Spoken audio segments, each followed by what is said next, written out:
Yan yung mga young birds natin. Tuturuan na natin silang pumasok dito sa bago nilang kulungan. Dati dito sila nakatira eh.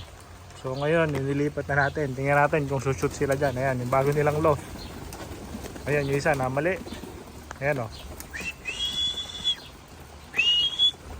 Ayun, so sanay na agad sila sa bago nilang kulungan no. Dahil sa landing board. Pero yung iba, nakatingin pa rin dito sa side. Ayan o. Pinalipad natin sila kahit umuulan. Ayan, sanay na sila o. Kahit sa may trapdoor pa oh. Oh, shoot lahat. Oh, ayan oh. Oh. Ayan, meron pang dalawa.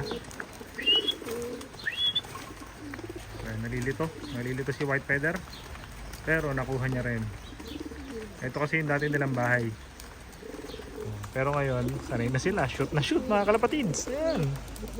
So, 3 araw na sila. At kayang-kaya na nilang mamuhay na mag-isa. Ayan. So sa ngayon dito muna sila hanggang matapos yung namin 1,200 kilometers na race. Tapos i-split na natin sila dito. Magiging hen and cock section to.